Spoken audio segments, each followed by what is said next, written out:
One thing that discipline definitely does help you with is it helps you get things done.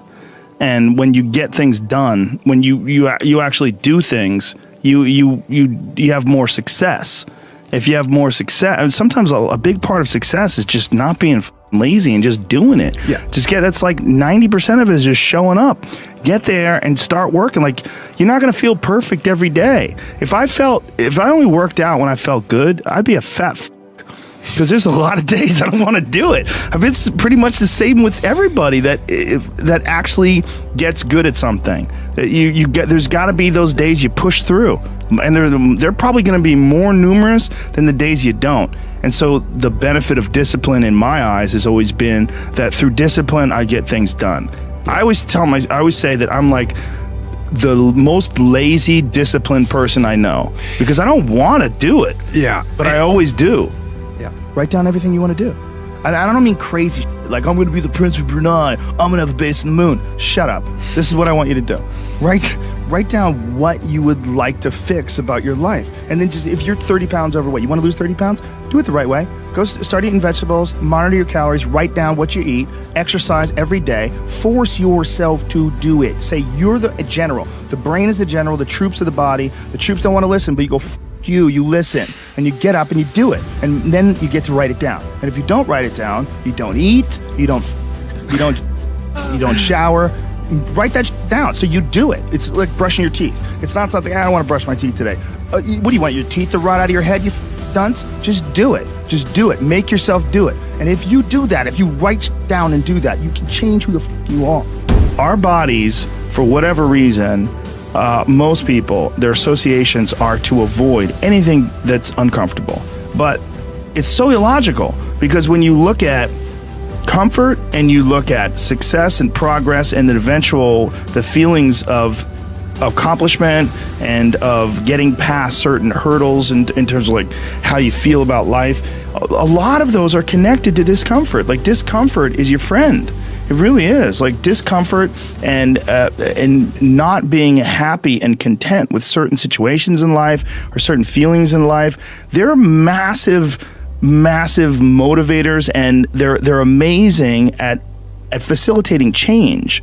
And yet our instinct is to avoid those and just sit on the couch and watch some reality show about dudes who make moonshine with our jaw open, like, ugh. It's bizarre. There's a lot of artists and comics, I bet musicians as well, but writers for sure. One of the big problems is sitting down and doing the work. Mm-hmm. And you gotta, and Pressfield talks about that in the most concise and beautiful way, and he labels it like an enemy. He calls it resistance. Mm-hmm. And that you have to sit down, you have to overcome resistance, and that the pro goes to work. And it doesn't matter if you're sick, doesn't matter if you have kids, it doesn't matter what, you're a pro and you go to work. And that just, it puts it in your head that this is what I do. This is what, and you have pride in that. And then when you are in front of that keyboard and you look down at the count, it says, I got 1,000 words today. I put 1,000 words in. You're doing the work. Yeah. And out of that work,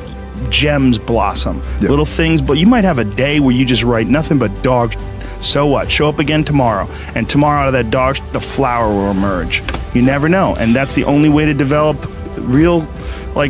to really develop your potential 100% in anything. I enjoy a lot of things, and what I've found that the best way to live my life for me, I'm not saying, other people, some people really love their life to sit around and f*** off. When I sit around and f*** off, I don't like me.